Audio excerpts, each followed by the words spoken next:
Many people think the refrigerator is the safest place for almost everything.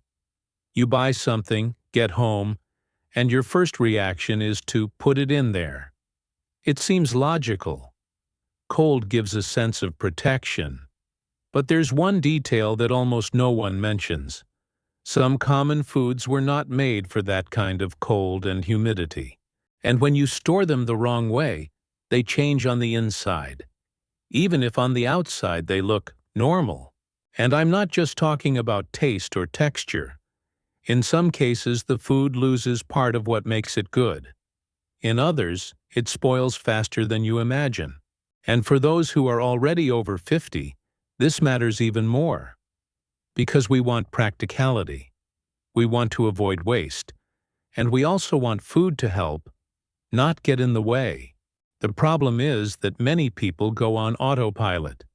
They've been doing it the same way for years, and no one stops to explain that keeping it cold is not always the same as preserving it better. Today I'm going to show you 9 everyday foods that many people put in the refrigerator without thinking, but that should stay out of it most of the time. And I'll explain the reason in a very simple way. You'll understand what the cold does to each one, why it happens, and what the safest and most practical way is to store each food at home. And stay with me until the end, because number 2 on the list is usually the one that surprises people the most. Many do this for years, thinking it's right, and only later realize why the flavor and quality changed so much. And number 1 is the one that suffers the most inside the refrigerator, even when it seems okay. Before we start, tell me something. Where are you watching from and how old are you? And also tell me, is there any food you always put in the refrigerator but have noticed feels strange afterward? Maybe softer, drier, tasteless, or with a different smell. I read the comments, and that helps me bring more practical tips for everyday life. Now let's go straight to the list. There are 9 foods, starting from number 9 down to number 1. Let's go. Before getting into the foods one by one, it's worth understanding the idea behind almost all these mistakes. The refrigerator is not just cold. It's also a place with a lot of humidity, mixed smells, and temperature changes every time the door opens and closes. And that affects food in different ways. There are foods that were not made for cold, especially those that come from warm climates. In the cold, they suffer and start losing quality on the inside. There are foods high in starch, like some vegetables, that change in the cold and can turn into more sugar. You notice it later in the taste and in the way they cook. And there are foods that act like sponges, absorbing smells and humidity from the environment, which changes the flavor without you understanding why. In other words, sometimes the refrigerator prevents one type of spoilage, but creates another. Now yes, let's start the list in the most practical way possible, with what happens and how to store each one better. Let's start with potatoes. Many people put potatoes in the refrigerator out of habit. It seems safe, right? But potatoes don't like that cold. When they get too cold, part of the starch starts changing and turning into sugar. And this shows up later when you cook them. The potato can develop a slightly sweet taste, different from normal, and it can brown faster when it goes into the oven or frying pan. You know when it gets very golden on the outside but still isn't good on the inside? That happens more easily when it has been too cold beforehand. And there's an important point. When there is more sugar, cooking at high temperatures tends to create things you don't want to eat frequently. No need to panic. It's just common sense. If you can avoid it with a simple change, why not? The texture can also change. Instead of being soft and smooth, it can become slightly grainy, especially in mashed potatoes. Many people think the recipe is wrong, but the problem started in storage. The right way is simple. Potatoes like a cool, dry, and dark place. They don't need the refrigerator. It can be a pantry that doesn't get hot, a cardboard box with a loose lid, or a basket that allows air to pass through. Two rules help a lot. Avoid plastic and avoid light. Plastic traps moisture and speeds up rotting. Light can make the potato turn green, and the green part is not good to eat. And here's a tip that makes a difference. Don't store potatoes together with onions. The two together make each other spoil faster. Keeping them separate already increases their shelf life significantly. And here comes an item that almost everyone gets wrong because the logic seems perfect. If it's bread, put it in the refrigerator so it won't get moldy. But the result is usually the opposite of what you want. Bread in the refrigerator gets hard faster.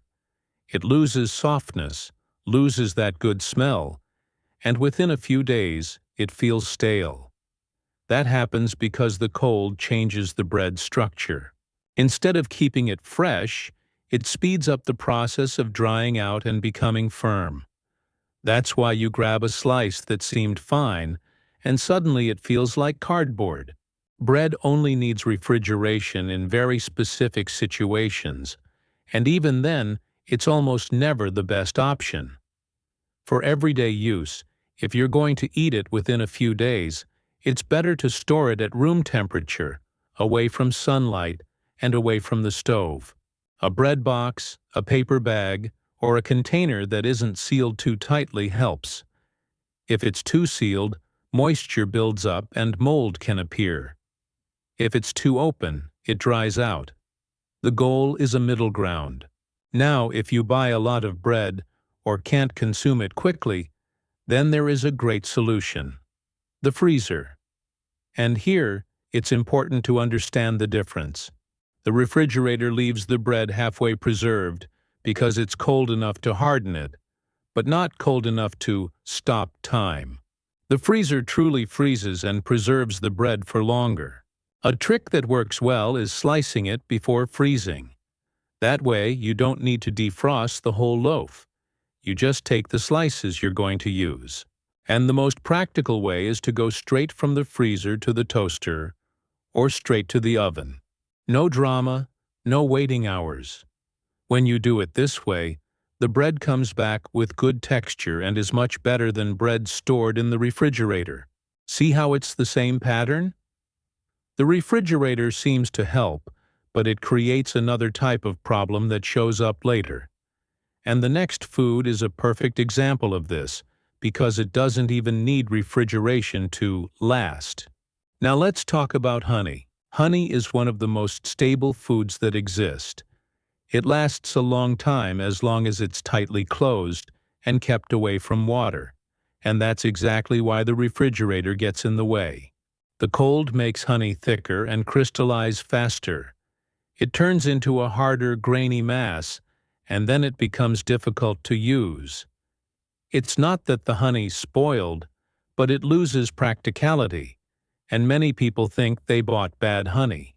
There's also another detail. The refrigerator has humidity. Every time you open a cold jar, a bit of moisture can get inside, especially if the kitchen is warmer. And moisture is honey's enemy. Honey likes to stay dry.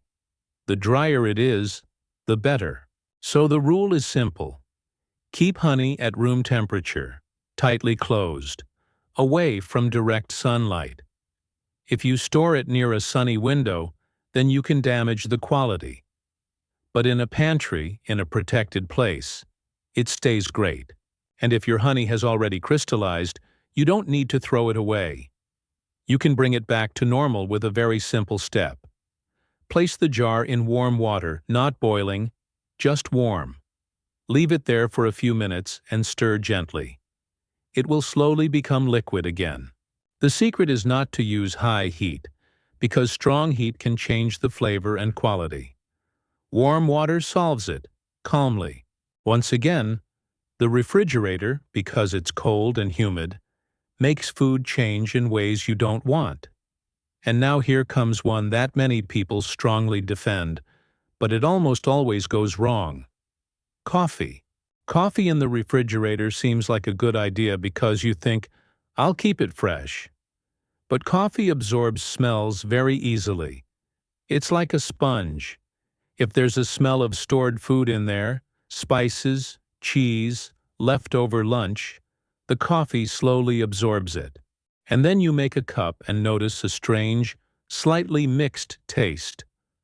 The person changes the brand, changes the method, switches the filter, and doesn't realize that the problem is where it's being stored. In addition, the refrigerator affects coffee because of temperature changes. You open the door, close the door, the temperature changes, and that can create small droplets of moisture. Coffee doesn't combine well with moisture. Moisture dulls the aroma and can make the flavor weaker, more lifeless. The right way is very simple. Coffee in a tightly sealed container, in a dry place, away from light and away from heat. If it stays near the stove or near the oven, it also loses quality faster. And here's another practical tip. Buy smaller quantities. Coffee is better when it's fresher. It doesn't have to be a strict rule, but it makes a difference. Oh, but I buy a lot of coffee at once. That's fine. Then the freezer comes in, but with care. If you're going to freeze it, the ideal is to divide it into smaller portions that you'll use within a few days or a week. That way you don't need to open and close the same package all the time. Because the biggest problem is this opening and closing.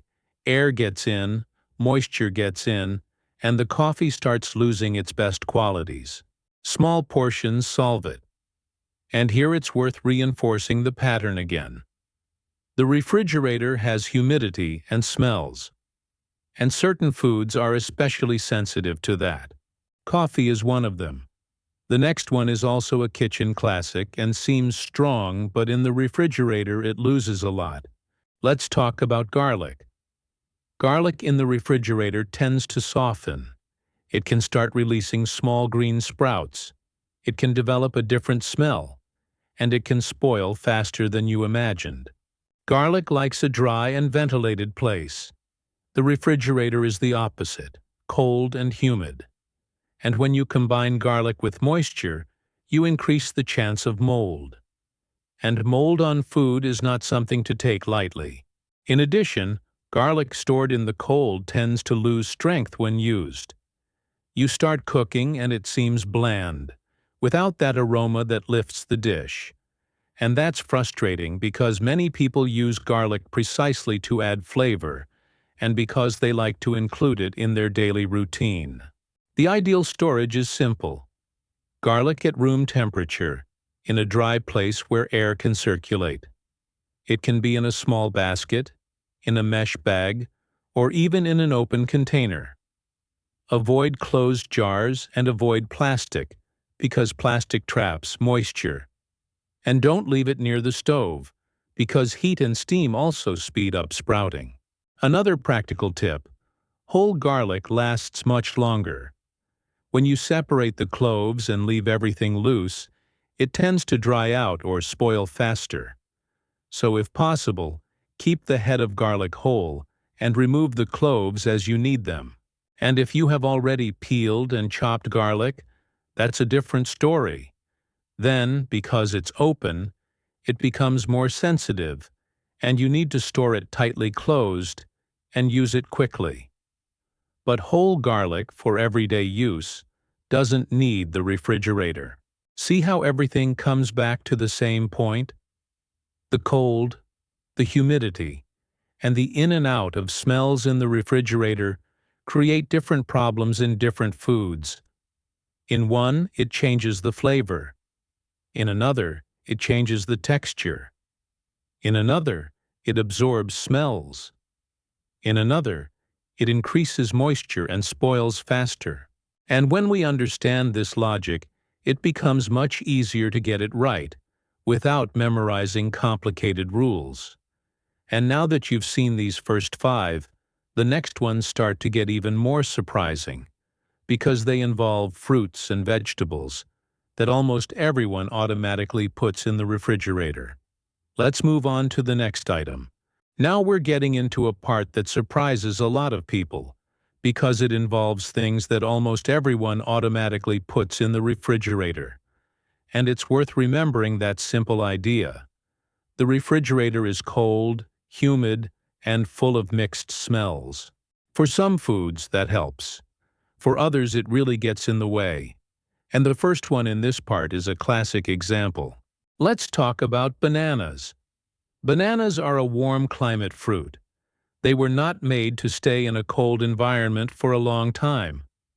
When you put bananas in the refrigerator, the peel darkens quickly. Many people see that and think, it's spoiled. Sometimes you can still eat the inside, but the quality has already started to drop. The flesh can become softer than normal, and the ripening process gets somewhat interrupted. It doesn't ripen the right way. It just shuts down, as if the process were stopped halfway. That happens because the cold interferes with how the banana changes over time. At room temperature, it ripens gradually and becomes sweeter. In the refrigerator, it goes into shock. The peel darkens, and inside it can develop a different texture, more watery or more bland. So the best way to store bananas is outside the refrigerator, at room temperature. And there are a few simple tips that change everything. The first is to separate the bananas. When they stay all attached together, they ripen faster because one influences the other. If you separate them and leave a little space between them, you gain time. Another tip: don't just toss bananas into the fruit bowl in a way that makes them bump and bruise. Bananas bruise easily, and where they bruise, they darken inside. If you can hang them on a banana holder, even better. If you don't have one, just make sure they're not being crushed by other fruits on top. And you can control ripening without making it complicated. Want to speed it up? Put the bananas in a paper bag with an apple or another fruit that also ripens. That usually speeds up the process. Want to slow it down? Separate the bananas and keep them in a cooler spot in the house, away from the stove and away from direct sunlight. And when the bananas are already at the right stage and you realize you won't have time to eat them all, then comes the most practical option of all: freezing. But freezing the right way. Instead of putting the banana with the peel in the refrigerator and watching it turn dark and sad, you peel it, cut it into pieces, and put it in the freezer in a proper container or bag. That becomes a great option for smoothies, shakes, or even to blend with a little milk and cinnamon. And the best part, frozen banana gives a creamy texture without needing to add ice. Now moving on from bananas, let's talk about a food that seems strong and resistant, but inside the refrigerator it quickly loses quality because of humidity. Onions. Whole onions in the refrigerator are a common mistake, not because they will spoil overnight, but because the refrigerator is too humid for them. Onions like air and a dry place. In the refrigerator, they tend to soften, can start to feel sticky on the outside, and often absorb smells from other foods. And when they absorb smells, they change. You cut them and notice a strange aroma, as if they were mixed with whatever was nearby. In addition, onions in the refrigerator can spoil faster than you imagine, precisely because of the humidity. And then comes that frustrating situation. You pick up the onion, it looks fine, but inside it's already starting to go bad. The best way is to store whole onions in a cool, dry place with ventilation. It can be in a mesh bag, a basket, an open box, anything that allows air to circulate. And remember that earlier tip: onions and potatoes are not good neighbors. Storing them together usually speeds up spoilage for both. If you can keep them in different places, great. If not, at least don't keep them right next to each other. Now, there is an important exception here, and it's good to make this very clear. Chopped onion is a different story. Once you cut it, it becomes exposed. Then, for safety and to avoid a strong smell throughout the house, it's best to put it in the refrigerator. But it needs to be in a tightly sealed container, and ideally you should use it within a few days. If you leave half an onion loose on a plate in the refrigerator, besides drying out, it will also spread smell and can absorb odors from other things. So once it's cut, store it sealed and use it soon. And now we get to the item that surprises people the most. Many think they're doing the right thing, and they only realize they're making a mistake when they taste it and think, "Why does this tomato taste like nothing?" Let's talk about tomatoes. Tomatoes in the refrigerator lose their best qualities. They lose aroma, lose flavor, and change texture. That's why so many people buy beautiful red tomatoes, and when they cut them open, they seem bland, a little watery, a little mealy, like a tired tomato. The reason is simple to understand. The cold interferes with what gives tomatoes their smell and taste. It also affects their internal structure. Tomatoes are full of small pockets of juice and flesh. In the cold, that structure starts to change. They become soft in a bad way, and the flavor fades. Even if you take them out of the refrigerator and leave them on the counter for a while, they don't go back to what they were before. The right way is to store tomatoes outside the refrigerator, in a ventilated place, away from direct sunlight. You don't need to put them in the window. Strong sun can speed things up too much and cause spoilage. The ideal spot is a cool corner of the kitchen. And here's a tip that helps a lot. Leave the tomato with the stem side facing down. This helps reduce the entry of air and moisture in that area and can make it last a few more days. Another simple tip. Don't store tomatoes tightly packed inside plastic bags. Plastic traps moisture and speeds up mold. If you want to place them in a container, use something open or only lightly covered so they can breathe. And here's the practical part for those who buy in larger quantities. Sometimes you buy many tomatoes and don't have time to eat them all at the right stage. Instead of putting them all in the refrigerator and losing flavor, the best solution is to turn the excess into sauce. You cook them, make a simple sauce, let it cool, and freeze it in portions. This solves two things. You avoid waste, and you gain convenience for other days. And frozen sauce usually works great for pasta, meat, soup, whatever you like. Now we reach the last item on the list, and this is another one that many people mishandle out of hurry. And then they get frustrated when they open it and see that it's dark, fibrous, or has a bitter taste. Avocado. Avocado doesn't like the refrigerator when it's still unripe. If it's still firm and you put it in the cold, it can stop ripening properly. Instead of becoming creamy gradually, it can develop a strange texture. Sometimes it darkens inside in spots. Sometimes it becomes fibrous. Sometimes it feels half unripe and half overripe at the same time. And that's frustrating because avocado isn't cheap, and no one likes to throw food away. The best approach is to let the avocado ripen at room temperature. Want it to ripen faster? The same idea as bananas works here. A paper bag with a banana or with an apple. That usually speeds things up.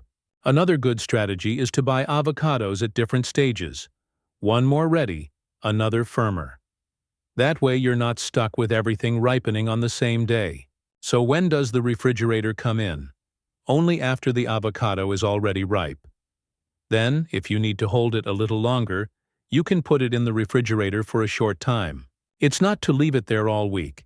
It's just to gain 1 or 2 more days. Even then, it may lose a bit of quality, but it's better than putting it in while unripe and ruining the ripening process. And if you cut the avocado and have half left, there's a simple and very practical trick. Leave the pit in the half that remains. Spread a little something acidic on the surface, like lemon juice, and store it in a tightly sealed container. The goal is to reduce contact with air, because air is what makes it turn dark. If you want one extra detail, without overcomplicating things, press a piece of plastic wrap directly against the cut surface before closing the container. Less air, less browning.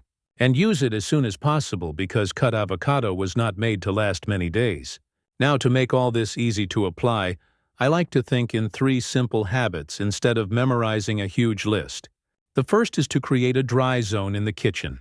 A ventilated basket, a pantry shelf, a cool corner. That's where potatoes, onions, and garlic stay, and also where you keep tomatoes and bananas while they're ripening. This prevents the automatic habit of throwing everything into the refrigerator. The second habit is to use simple mental labels like "bought today" and "use by." You don't have to write anything down if you don't want to. Just look and choose. If there's a very ripe banana, it becomes a priority. If there's a tomato at the right stage, it goes into the salad or into sauce. This reduces waste without effort. The third habit is a routine of choose 2 or 3 to consume first. Before making your next purchase, look at what is more delicate and decide, this goes first.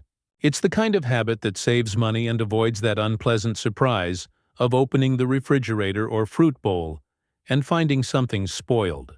In the end, the goal is not to memorize science or be afraid of the refrigerator. It's just to adjust the habit. The refrigerator is a great tool, but it doesn't work for everything. When you learn which foods suffer in the cold and which don't, your food tastes better, lasts longer, and you waste less. And in everyday life, that makes a huge difference. If you keep just one idea from all this, let it be this. The refrigerator is great, but it's not the best place for everything. For some foods, it protects. For others, it removes flavor, changes texture, speeds up spoilage, and even makes you spend more because you end up throwing food away without realizing it. Today, we saw 9 very clear examples. Potatoes and onions suffer from humidity and from how the cold changes their composition. Bread gets hard faster in the refrigerator, but works much better in the freezer. Honey doesn't need refrigeration and can even gain moisture inside without you noticing. Coffee absorbs smells and loses aroma. Garlic softens and can spoil faster. Bananas darken and lose quality. Tomatoes lose their smell and taste and get that bland texture. And avocado, if it's unripe, can stop ripening properly and turn into disappointment when you open it. The good news is that you don't need to change everything at once. Keep it simple. Today, choose 2 items to correct. If I could suggest an easy start, I'd say, take the tomatoes out of the refrigerator and store them in a ventilated place. And for bread, decide on one rule. What you'll eat in a few days stays out. The rest goes sliced into the freezer. That alone already changes a lot in your kitchen. Then you can set up that dry zone I mentioned. A ventilated basket, an open box, a cool corner of the pantry. That's where potatoes, onions, and garlic will do well. And once you get used to it, it becomes automatic, in the right way. Now I want to hear from you. Which of these foods surprised you the most? Which one have you been putting in the refrigerator for years without knowing it was causing problems? Also tell me where you're watching from and your age, because that helps me understand habits in each region and bring more practical tips for your daily life. And if this video helped you, do 3 quick things. Subscribe to the channel, leave your like, and share it with a family member or a friend who stores everything in the refrigerator without thinking. Sometimes the person is complaining about tasteless tomatoes or hard bread and doesn't even realize that it's just a matter of changing where they store it. And if you want a next topic, comment below. Would you prefer a video about common pantry mistakes, how to organize the kitchen so food lasts longer, or which items should never be stored in plastic bags? I'll read and use your suggestions. Thank you for staying until the end. Small adjustments, done every day, lead to big results over time. And in the kitchen, that means more flavor, less waste, and a lighter routine.